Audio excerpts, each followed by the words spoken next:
Of course.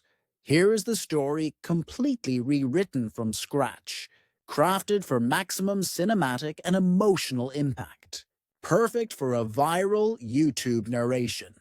My name is Arthur Pike. I am 70 years old, and the story I'm about to tell you proves that justice is not a shout. It is an architect's blueprint. When my son, Leo, died, his wife, Serena, inherited everything. $68 million dollars and a sprawling Texas villa.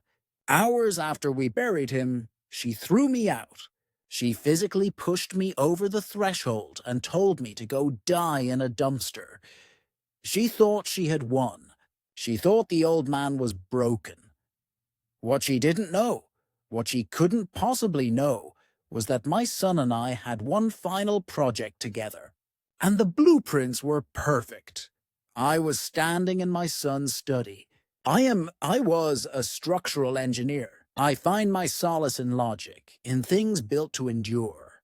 This room, paneled in dark cedar, smelled of old leather and Leo's cologne.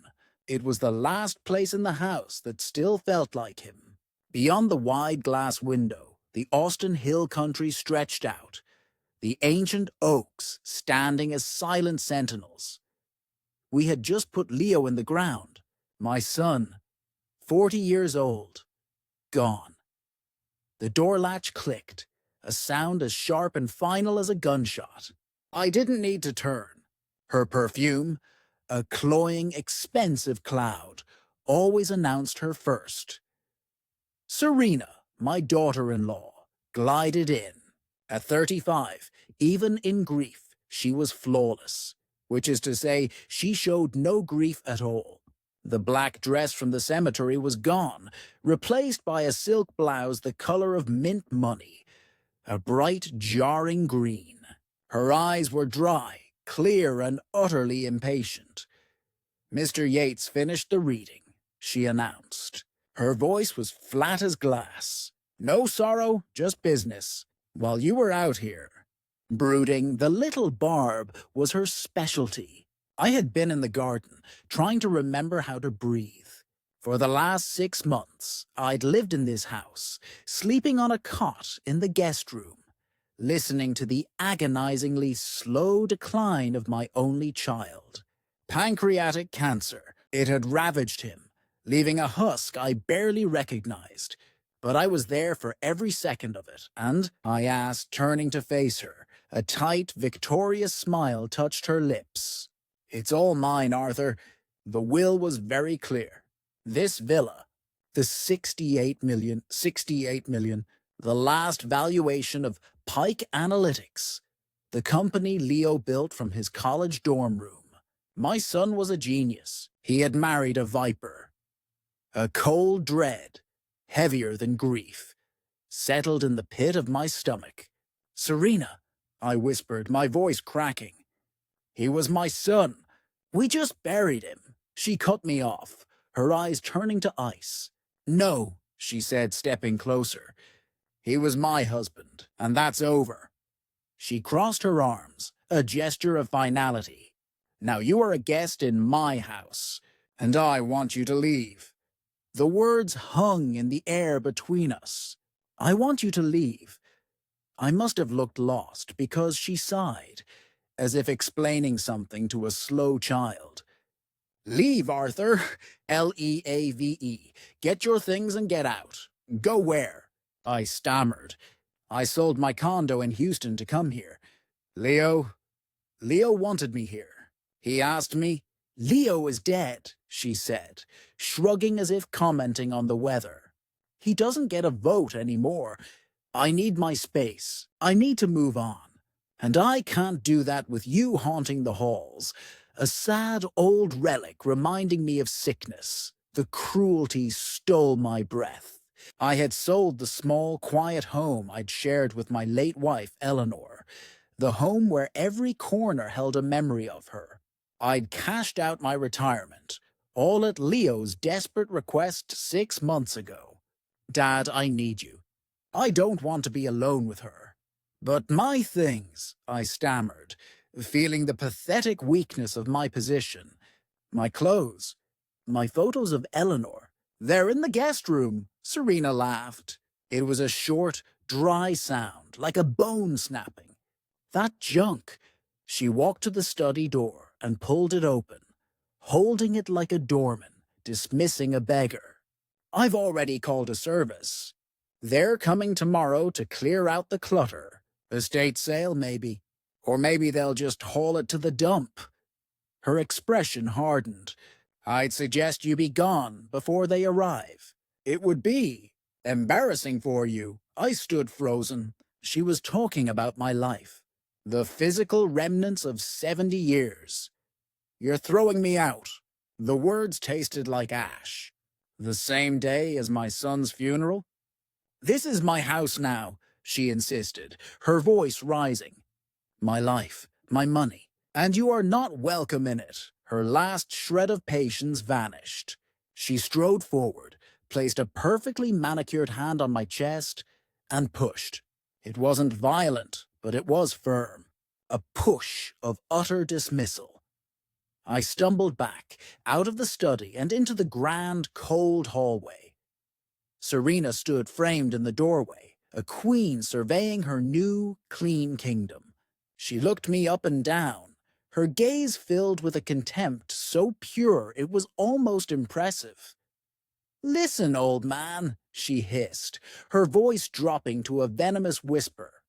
"You served your purpose. You nursed the sick boy. Now you're just excess. You have no more use." She leaned in, her eyes gleaming. "Go die in a dumpster." The heavy oak door slammed shut. The sound echoed through the marble foyer. The deadbolt sliding home was the final, brutal punctuation. I stood on the porch in my funeral suit. The keys to my 10-year-old sedan were in my pocket.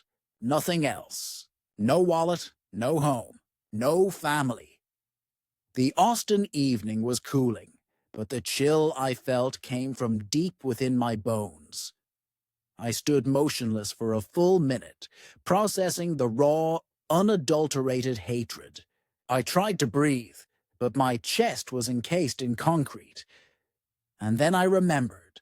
The memory was so clear it cut through the shock. Leo, 3 weeks ago. He was skeletal, his skin a pale, waxy yellow in the hospital bed we'd set up in the living room. But his mind was sharp. He'd grabbed my hand, his grip surprisingly strong. "Dad," he'd whispered, a cough rattling in his chest. "I'm right here, son." "No," he insisted, his eyes locking onto mine. A spark of the old Leo, the genius, the planner. "I'm sorry. About Serena?" "Don't worry about that now." "It does matter," he rasped. "You have to promise me. After I'm gone. Things are going to happen. She's going to be herself." He gave a weak, bitter laugh. "Promise me. Let it play out. Whatever she does, whatever she says, you do nothing. You don't react. You don't fight her. You just let it happen. Promise me." "I promise Leo," I'd said, just to give him peace. Now, standing on the cold stone porch, cast out like trash, I finally understood. He knew. My boy knew exactly who he was married to. He knew what she would do. My silence began at that moment. The rage was a white-hot fire in my gut, but the promise to my dead son was a firewall. This was not surrender. This was the beginning of the plan. I drove until the sun was a bloody smear on the horizon. I had no destination. The reality sank in. I was 70, homeless, and destitute. My entire life was in that guest room, now considered junk. I pulled into a gas station, the check engine light glowing mockingly. I scrounged enough change from the console for a call at a grimy payphone. It rang 4 times. "Yeah?" The voice was gruff, impatient. "Maggie," I said, my own voice cracking. "Arthur?" My God, where are you? I've been calling your cell since the service. You sound terrible. What's wrong? Maggie, my late wife Eleanor's best friend, a retired journalist, sharp as a scalpel, with the heart of a lioness and the vocabulary of a sailor. I took a shaky breath. Serena, she kicked me out. Dead silence. I could almost hear the gears turning in her sharp mind. What? She threw me out of the house. Just now. Said it's all hers. A blistering string of curses exploded from the receiver. That gold-plated snake. I knew it. I told Eleanor she was a... She cut herself off with a furious grunt. Where are you, Arthur? Exact address. Now, she was there in 8 minutes. Her old sedan screeched to a halt. She marched out, her silver hair a wild halo under the fluorescent lights, and wrapped me in a hug that smelled of a turpentine and coffee. Get in the car, she commanded. Her apartment was small and cluttered with books and half-finished paintings, but it was warm. It felt like sanctuary. She pointed me to a worn armchair and shoved a heavy tumbler of cheap whiskey into my hand. Drink, then talk. Every word, and I did. I told her about the green blouse, the 68 million, the junk, the push, and the final searing command. Go die in a dumpster. With every word, Maggie's face grew darker. When I finished, she sat in silence for a long moment, staring at the floor. All right, she finally said, her voice dangerously calm. Here's what we do. First thing tomorrow, we call a lawyer. My cousin's a pit bull. We'll contest the will. We'll sue that creature. We'll get you... No, I said. Maggie stopped. No, Arthur, are you in shock? She left you with nothing. I'm not doing anything, I said, surprised by the steadiness in my voice. What are you talking about? I looked her straight in the eye. Leo made me promise. Weeks ago. He knew this would happen. He knew her. He made me promise to let it play out. He said, don't react, Dad. Just let it happen. Maggie looked at me as if I'd grown a second head. And you're just going to let her win? Let her spit on his memory and take everything? I set the empty glass down. My hands were perfectly still. No, Maggie, I said. I'm not going to let her win. But I am going to do exactly what Leo asked. I'm going to let it play out. I'm going to wait. She shook her head, baffled. I don't understand. This is the time for action, not sitting on your hands. My silence isn't passive, Maggie. It's active. My son was an engineer like me. A brilliant, meticulous planner. He didn't build a $68 million company by accident. He wouldn't have made me promise for no reason. I turned to my old friend, a grim certainty settling in my soul. He told me not to react, so I won't. I'm going to be perfectly devastatingly silent. And I'm going to watch her discover what kind of structure my son really built. I settled into a quiet, painful routine at Maggie's. I was a ghost in my own city, but I was not idle. I was waiting, and Maggie became my eyes and ears. Well, she'd say, shoving her phone in my face. The circus is in full swing. There was Serena, posing in a new blood-red convertible. Starting my new chapter, widow life.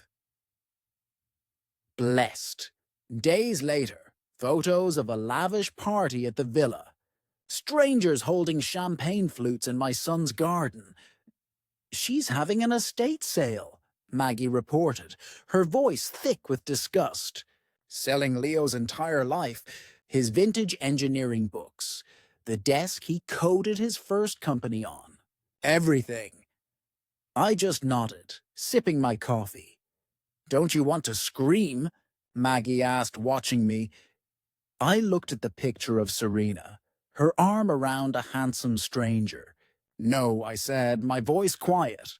"She's doing exactly what Leo predicted. She's loud. She's fast. She's making a spectacle. She was burning through money, performing for the world, on a stage she didn't own." The first bill was about to come due. The call came on a Tuesday morning. An unknown number on the cheap prepaid phone Maggie bought me. I picked it up. "Hello." A sharp, impatient breath. "Arthur, it's Serena."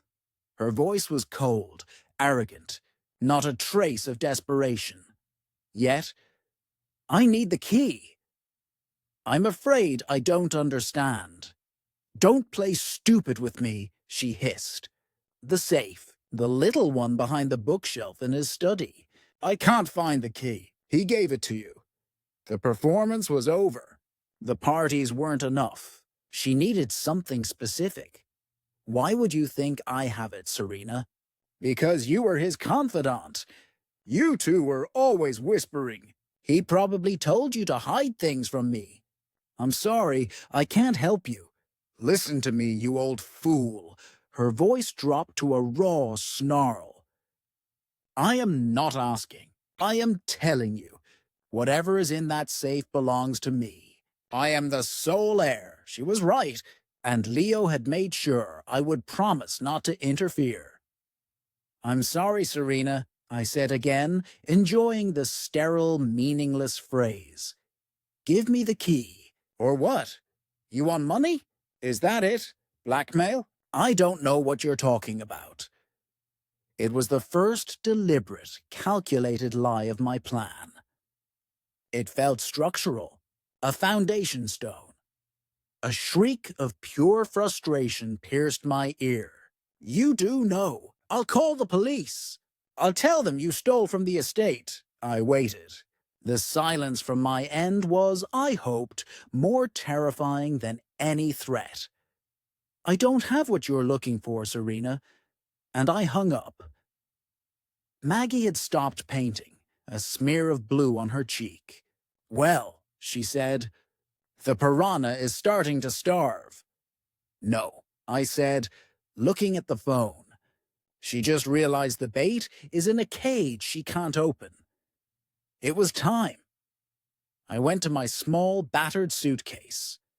Taped inside the lining was a single, crisp business card. Not for Mr. Yates, the executor of the public will. This was for a law firm I'd never heard of. I dialed the number. "Ford and Associates," a crisp voice answered. "I need to speak with Miss Ford," I said. "My name is Arthur Pike. It's about the Leo Pike Trust." A pause, a soft click. "Mr. Pike." A new voice, sharp and intelligent, came on the line. "I've been expecting your call." Her office was in a discreet brick building, not a glass skyscraper. Understated. Expensive competence. Ms. Ford was in her 40s, with dark, intelligent eyes and a severe, practical elegance. She looked like an architect. "Your son was one of the most meticulous clients I've ever had," she said, gesturing to a thick file. "A brilliant planner." My mind flashed back 6 months. Leo driving me to this very building. "Dad, Mr. Yates handles the will. That's the public part, for Serena. But you need to meet Ms. Ford. She handles the trust. That's the private part. That's for the structure." He'd looked at Miss Ford in this very office. "My wife is a present tense person. She consumes. I have a father who needs protection and a legacy that needs to be secured. The will is the bait. This," he tapped the document, "is the trap." Now sitting alone, I felt the weight of that promise. "He knew," I whispered. "He knew she would kick me out." "He anticipated her character," Ms. Ford corrected gently. "He built this structure around that one. Predictable fact." She leaned forward. "You've done the hardest part, Mr. Pike. You've been silent. You've honored the plan." A thin, intelligent smile touched her lips. Now it's our turn. Now we follow the blueprint. She laid it out with clinical precision. The will was real. Serena inherited the villa and the 68 million in company stock. But the stock was illiquid, private. She couldn't sell a single share without the unanimous approval of the board of directors. A board that, after Leo's death, consisted of one person, me. The first wall had been erected. She's desperate for liquid cash, Ms. Ford said. Has she tried to sell the villa? I thought of Maggie's reports. Yes, she's hired a realtor, demanding a quick cash sale. Ms. Ford's smile returned. It was not warm. It was the smile of an engineer watching a complex machine work perfectly. Good, she said. Let her. Let her find a buyer. Let her run at full speed right into the next wall. She didn't have to wait long. Maggie brought the news, triumphant. She went to the bank, demanded to withdraw 5 million. The manager told her the cash accounts were empty. Leo had moved everything. Her 68 million was just paper. Then she went to Mr. Yates, the executor. Maggie's source described the scene. Serena bursting into his office, screaming, "Where's my money?" Mr. Yates, calm and professional, explained it was stock, not cash, that she couldn't sell it. Then I'll sell the house, she'd shrieked. It's worth 20 million, and no board can stop me. She'd slammed his door so hard the pictures shook. The first wall had held, and she was now running headlong toward the second. She listed the villa, instructing her agent to sell fast. Not for the best price, but the fastest. A cash buyer was found in a week. A closing date was set. Serena threw a pre-celebration party. She thought she'd found her loophole, her escape. She had no idea she was a fly buzzing triumphantly toward a pane of glass. The closing was scheduled for 2 p.m. The buyers were there. Serena was there, in a white suit, ready to sign. The $20 million cashier's check was on the table. The title officer's phone buzzed. He listened, his face shifting from boredom to concern. I'm afraid there's a problem, he said. A lien on the property. Serena laughed. A lien? Just pay it. It's not a water bill, ma'am. It's a UCC-1 filing, a secured promissory note. The house was used as collateral for a private loan. What loan? Serena's smile froze. Leo didn't have any loans. This one was registered 4 months ago, just before he passed. How much? The buyer's lawyer demanded, already putting his pen away. The officer swallowed. 15 million. The room went silent. Who? Serena whispered, her face pale. What bank? The title officer looked at his screen. It's not a bank, ma'am. He looked up, a kernel of pity in his eyes. The lien holder is a Mr. Arthur Pike. The call from Ms. Ford was calm. As anticipated, the closing did not proceed. The buyers have withdrawn. I hung up and sat in the quiet. I pictured Serena in her victory suit, her face frozen as her escape hatch slammed shut. I analyzed her situation now, not as a victim, but as an engineer. Her financial structure was a catastrophic failure. Asset 1, 68 mailers in stock. Locked in a vault. I held the key. Worthless to her, Asset 2, the 20-mangler villa. Now a cage, my $15 million lien, my life savings, the money from the home I sold to care for Leo, had turned it from an asset into a massive liability. She couldn't sell it, and she was trapped inside it. The property taxes, the upkeep, the credit card debt from her new life, it was a financial freefall. The call came 2 days later. The same unknown number. I let it ring. Then I answered. Hello, a shaky, ragged breath. Then a sound I didn't recognize. The sound of a person broken. Arthur, please, it was not Serena's voice. It was a wreck. A terrified child's. Arthur, I was at the closing. There was a paper. A lien. She was sobbing, hard and ugly. They said, 15 million. It's a mistake, isn't it? Please tell me it's a mistake. I remained silent. I let her terror fill the space. I'll lose everything. She wailed. The house, the money, the cards are all declined, Arthur. I have nothing. She took a shuddering breath, her voice dropping to a terrified whisper. They said, at the title company. They said the name. The person who holds the note. She wept, completely broken. Arthur, they said it was you, a half scream, half plea. Arthur, please, tell me it's not true. I'm sorry. I'm sorry for what I said. I was grieving.